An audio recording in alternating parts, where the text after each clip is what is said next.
زندگی جیے۔ آج اتنے دن بعد وہ پھر سے اسے اپنے قریب کرنے کی چاہت میں آیا تھا، اور بے بسی سے چڑیا پھر پڑپڑا کے رہ گئی تھی۔ اگلی صبح ایک عجیب سی احساس میں گھرے اس نے آنکھیں کھولی تھیں، جہاں دو ننھے منھے سے ہاتھ اس کے ہاتھ میں بار بار کچھ کھود رہے تھے۔ اس نے مندی مندی آنکھیں کھولیں، جسم کارواں رواں دیکھ رہا تھا، جس نے تمام رات ستم گئی وحشتیں جھیلی تھیں۔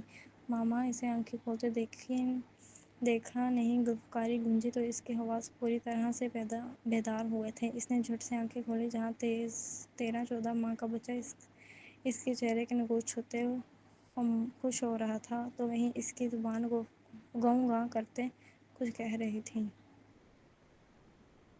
وہ اٹھ بیٹھی تھی جب ہی اس نے اس بچے کی وہاں موجودگی کی وجہ کھوجی۔ سامنے ہی وہ شاہانہ انداز لیے ٹانگ پہ ٹانگ جمائے بیٹھا تھا۔ میری بڑی خواہش تھی کہ کوئی ایسی حسین صبح ہو جب میری فیملی ایک ساتھ ہو، اور دیکھو کیسے یہ خواہش پوری ہوئی ہے۔ مسکراہٹ تھی کہ ان لبوں سے چپک کے رہ گئی تھی۔ تمہیں پتہ بھی ہے کچھ کہ کتنی نشانیاں چھوڑی ہیں تم نے، اور وہ بنا تمہارے نام کے کسی فیملی میں جی رہے ہیں۔ Shut up! حد میں رہو تم اپنی۔ اس کے مسکراتے لب سکڑے تھے، تبھی وہ تیزی سے اٹھ کے اس کے قریب آیا تھا۔ ان دونوں کی آوازیں اتنی ضرور تھیں کہ وہ سامنے بیٹھا معصوم بچہ سہتا اور پھر رونے لگا تھا۔ وہ دونوں ہی بوکھلا گئے تھے۔ چینج کر کے نیچے آؤ، انتظار کر رہے ہیں سب تمہارا۔ ایک زومینی نگاہ اس پہ ڈالتے وہ اپنا موڈ پھر سے بدل گیا تھا اور بچے کو اٹھاتے باہر نکل گیا تھا۔ وہ جانتی تھی کہ صبح ہی صبح وہ کسی اسمگلر کی کنڈیشن کی طرح اس بچے کو اس کے سامنے کیوں لایا تھا۔ ہزار ناگواری کے باوجود بھی وہ اس چھوٹے شخص کو چھوٹا بھرم رکھنے کو تیار ہونے لگی تھی، جسے رشتے بنانے کا سلیقہ نہیں تھا۔ کوئی اسے سمجھاتا کہ دل کے رشتے زور و زبر سے نہیں بلکہ پیار سے بنائے جاتے ہیں۔ محبت ہو گئی ہے پھر سے، شاید میں پھر سے چاند کو پانے چلا ہوں۔ بہت رویا تھا جو ایک بار کر کے وہی غلطی میں دہرانے چلا ہوں۔ منت! ایک جانی پہچانی آواز پہ وہ پلٹی تھی۔ مرسل کو اپنی جانب پھرتا دیکھ کر وہ ہوش میں آئی تھی اور لمحے کے 1000ویں حصے میں وہاں سے غائب ہو گئی تھی۔ شٹ! ایک لڑکی تک تم پہنچ نہیں پائے، توف ہے تم پہ! وہ خود کو لعنت ملامت کر رہا تھا جب اس کے خیال آتے ہی چونکا تھا۔ بھاگتے قدموں سے ریسیپشن تک پہنچا تھا۔ کیا آپ مجھے بتا سکتے ہیں یہاں امن کے نام سے یا کوئی اپائنٹمنٹ تھی؟ وہ پریشان سا ہاسپٹل ریسیپشن سے پوچھ رہا تھا۔ سوری سر، ہم آپ کو اپنے کلائنٹس کی انفارمیشن نہیں دے سکتے۔ اس نے فوراً انکار تو مرسل کے چہرے پر جھنجھلاہٹ ابھری تھی۔ کچھ سوچتے اس نے اپنا کارڈ نکالتے ان کے سامنے کیا تو کچھ دیر اسے گھومنے کے بعد وہ وزٹر لسٹ دیکھنے لگی تھی۔ سوری سر، یہاں مس من کے نام سے کوئی بلنک نہیں ہے، نہ ہی وزٹر اور نہ ہی پیشنٹ۔ اس لڑکی نے ہاتھ کھڑے کیے تو مرسل کا دل چاہ رہا وہ ہاسپٹل کا سارا ریکارڈ جلا ڈالے۔ آخر وہ کہاں گئی تھی؟ جتنا اس نے اس کیفے کے لوگوں سے من کے بارے میں جانا تھا، اس کے مطابق یہاں اس کا کوئی رشتہ دار نہیں تھا۔ دنیا میں ایسا کوئی شخص پیدا نہیں ہوا تھا جو منہم سلطان کو اپنی سلطنت عشق میں لے جا سکے۔ منہم سلطان! مرسل کی اسمتوں میں ایک آواز کی بازگشت ہوئی، جبکہ اس کا چہرہ فتح مندی کے احساس سے تپ اٹھا تھا۔ وہ دوبارہ ہاسپٹل گیا تھا، پر وہاں دوبارہ مایوسی کا سامنا کرنا پڑا تھا۔ اس کی اگلی ملاقات منہم سے ایک گروسری اسٹور پر ہوئی تھی۔ کسی سے بھاگ رہی ہو اگر تم؟ ہاں، بتاؤ مجھے۔ وہ جذباتیہ دکھاتا اس کا راستہ روک گیا۔ منہم کے لیے یہ بہت اچانک تھا، پر وہ شہر اتنا چھوٹا تھا، اس نے بآسانی منہم کو ڈھونڈ لیا تھا۔ تمہیں سمجھ کیوں نہیں آتی مرسل؟ دور رہنا چاہتی ہوں تم سے؟ کیوں آتے ہو بار بار میرے پیچھے؟ آخر کیا پرابلم ہے تمہیں؟ وہ بنا اس بات کے پرواہ کیسے کہ اس کی آواز دھیرے دھیرے بلند ہو رہی تھی، وہ چلائی تھی، کیونکہ محبت ہو گئی ہے مجھ سے جو دور جانے کے بہانے ڈھونڈ رہی ہو۔ اتنے اسٹریس میں بھی وہ مسکرایا تھا۔ اس خوش فہمی کی وجہ سے وہ اسے تیور دکھانے لگی تھی۔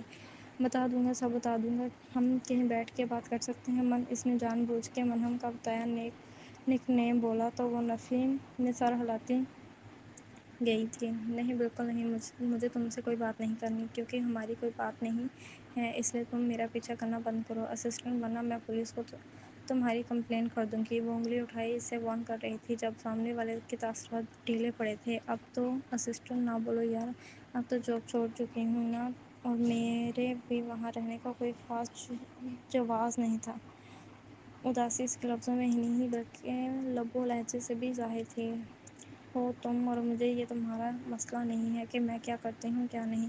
اپنی حد میں جاننے میں بالکل انٹرسٹ نہیں ہے کہ تم کیا کرتے ہو کیا نہیں۔ مرسل کو اپنی جگہ جماعت دیکھ کر اسے سخت سست سناتی آنکھوں کے وار کرتی بھرپور گھوریوں سے نوازتے وہ وہاں سے نکلتی گئی تھی۔ اسے اندازہ نہیں تھا کہ مرسل اس کا پیچھا کر رہا ہے۔ اسے اپنے اپارٹمنٹ میں آئے تھوڑی دیر گزری تھی جب ڈور بیل کی آواز پہ باہر آئی۔ سامنے ہی وہ ڈٹائی کا مظاہرہ کرتے ہوئے اس کے سامنے شہر تھا۔ تم مجھے فالو کر رہے تھے؟ وہ شک تھی اس کی جرات پر اور اپنی لاپرواہی پہ۔ نہیں بالکل نہیں، میں فالو کیا، مجھے صرف یہ دیکھنا تھا کہ تم کہاں رہتی ہو، اس کے ساتھ رہتی ہو۔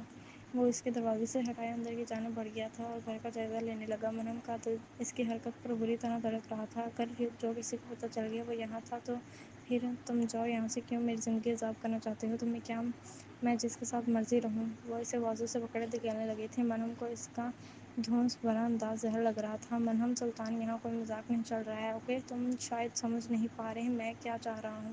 مجھے تمہارے بارے میں سب جاننا ہے اور مطلب بس جاننا ہے۔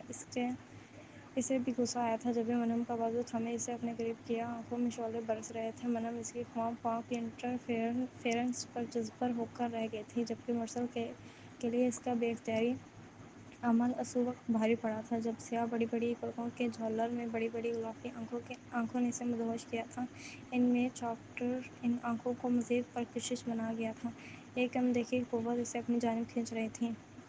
لکھنے لگی وہ اس کے مرہم خوفزدہ سی مرسل کی آنکھوں کے رنگ اتنا قریب ہو گیا تھا کہ مرہم کو سانس لینا دشوار لگ رہا تھا۔ اگر لمحہ ان دونوں کے لیے بہت اچانک تھا جب مرسل نے اس کی کھلی آنکھوں پر لب رکھے تھے۔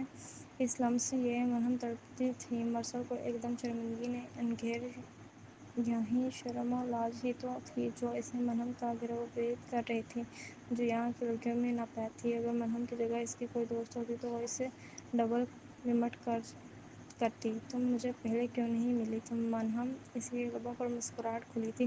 مرہم پھٹی پھٹی آنکھوں سے اسے دیکھنے لگی تھی۔ یہ کیا کر رہے ہو تم؟ آخر کیا چاہ رہے ہو؟ مرہم خود کو بولنے لگی تھی کہ اس کے سامنے کیا مطلب بھائی، مطلب بڑا واضح ہے، تم مجھے بہت اچھی لگنے لگی ہو۔ تمہارے ساتھ گزارا وقت میرے دن کو بنا دیتا ہے اور یہ آنکھیں بڑی زندگی میں ایسی کوئی گنجائش نہیں ہے۔ اسسٹنٹ، میرے پاؤں میں پڑی بیڑیاں ایک حد مقرر کرتی ہیں جس میں صف اول پہ یہ ہے کہ تم دور ہو مجھ سے۔ جانے کسی احساس کے تحت اس کی آنکھیں بھیگی تھیں اور خود کو اس کی گرفت سے نکالنے کی مزاحمت کرنے لگا تھا۔